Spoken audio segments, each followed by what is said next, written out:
खबर संभल से है। संभल मस्जिद रंगाई पुताई मामले पर इलाहाबाद हाई कोर्ट में कल सुनवाई से पहले हिंदू पक्ष ने अपना हलफनामा जो है वो दाखिल किया है। हिंदू पक्ष ने अपने हलफनामे में क्या कुछ कहा है वो आपको बताते हैं।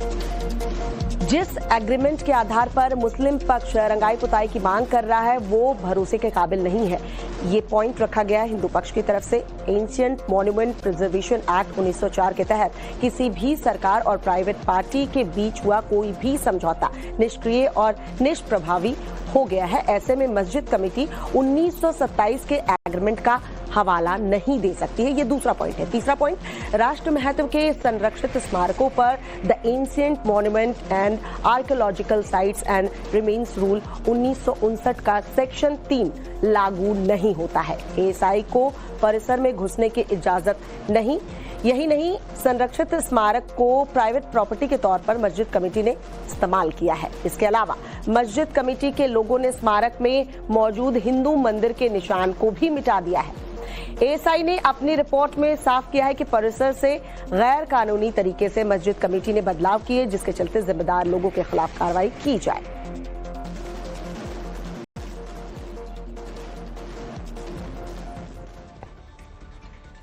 संभल में जियाउर रहमान बर्ग के गढ़ में नई पुलिस चौकी का काम जो है वो शुरू हो चुका है। संभल के दीपा सराय में इसके लिए खुदाई भी शुरू हो चुकी है। दरअसल शाही जामा मस्जिद में सर्वे के बाद हुई संभल हिंसा से ये इलाका काफी। संभल में आज एक और पुलिस चौकी बनाने का काम शुरू हो गया। नखासा थाना इलाके के दीपा सराय में अजमल चौक पर यह नई चौकी बनाई जा रही है। आज बुलडोजर से नींव की खुदाई शुरू होते ही पुलिस ने खुशी में मिठाइयां बांटी। एएसपी जो है यहाँ पर संभल पुलिस के श्री चंद, वो बच्चों को सबको यहाँ पर आपको मिठाई बांटते हुए, लड्डू बांटते हुए नजर आ रहे हैं। और जाहिर तौर पर एक लोकतांत्रिक और कानून से चलने वाले देश प्रदेश में एक जगह पर पुलिस के राज की स्थापना और पुलिस के लिए एक चुनौतीपूर्ण जगह में चौकी बनाकर क्राइम कंट्रोल के लिए आगे बढ़ने को जो यूपी पुलिस है वो एक खुशी के तौर पर देख रही है। दीपा सराय वही इलाका है जहां से समाजवादी पार्टी सांसद जियाउर रहमान बर्ग और संभल हिंसा का मास्टरमाइंड शारिक साठा ताल्लुक रखते हैं। पिछले साल 24 नवंबर को संभल हिंसा में शारिक साठा को मुख्य साजिश करने वाला बताया गया है।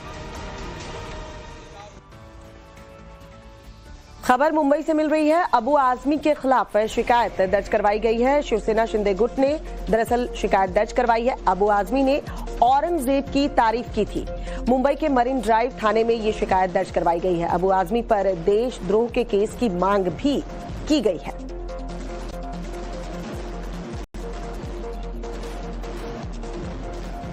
महाराष्ट्र के डिप्टी सीएम एकनाथ शिंदे ने अबू आजमी पर न सिर्फ पलटवार किया है बल्कि माफी की मांग भी की है। शिंदे ने कहा है कि अबू आजमी ने औरंगजेब को महान बताकर छत्रपति संभाजी महाराज के बलिदान को कम करने की कोशिश की। औरंगजेब एक आक्रांता था। हिंदू महिलाओं पर उसने अत्याचार किए, जबरन धर्मांतरण भी करवाया। ऐसे शख्स को महान बताना बिल्कुल गलत है। ये महाराष्ट्र समेत पूरे देश का अपमान है। शिंदे ने आगे कहा कि महाराष्ट्र में भी एक नेता है जिन्होंने हिंदुत्व छोड़ा तो राज्य की जनता ने क्या हाल किया ये सभी लोगों ने देखा। इसलिए जो राजनेता भारत से हिंदुओं को खत्म करना चाहेगा वो औरंगजेब की तरह खत्म हो जाएगा। औरंगजेब बुरा इंसान नहीं था। मेरे हिसाब से वो जो कुछ भी उन्होंने किया था, तब के जो राजा रजवाड़े करते थे अपने लिए, उन्होंने वो किया। क्या कहेंगे? औरंगजेब माँ बहनों पे अत्याचार करता था, हिंदुओं के मंदिर तोड़ता था और गौर गरीब जनता को पूरी तरह मतलब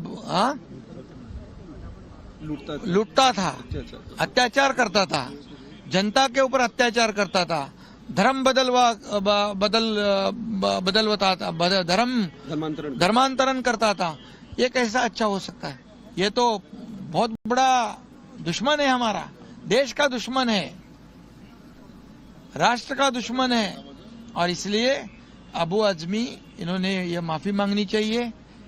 देशभक्ति का अपमान किया है, इसलिए उन्होंने उनका जितना कड़ी निंदा करे उतनी कम है। सर, हेमंत बिस्वा शर्मा कह रहे कांग्रेस जो है और राहुल गांधी जो है हिंदुत्व को खत्म करना चाहते हैं। ममता बनर्जी हिंदुत्व को खत्म करना चाहती है, देश से हिंदुओं को खत्म करना चाहती हैं। औरंगजेब हो गए हैं, औरंगजेब के समान ये लोग बर्ताव कर रहे हैं। क्या कहेंगे?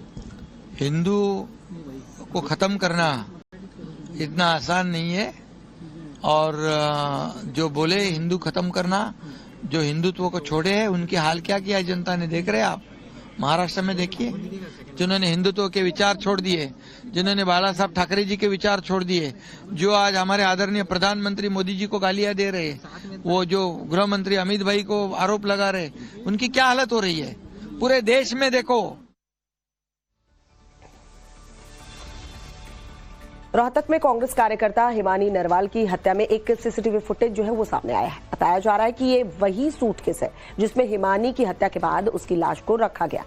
सीसीटीवी फुटेज में आप देख सकते हैं आरोपी सचिन रात के अंधेरे में सूटकेस को लेकर जाता हुआ नजर आ रहा है। 2 दिन पहले 1 मार्च को हिमानी की लाश रोहतक के सापला कस्बे के पास बंद अटैची में मिली थी, जिसके बाद हड़कंप मचा था। हालांकि 48 घंटे के अंदर ही हरियाणा पुलिस ने हिमानी नरवाल की हत्या के आरोपी सचिन को गिरफ्तार कर लिया है।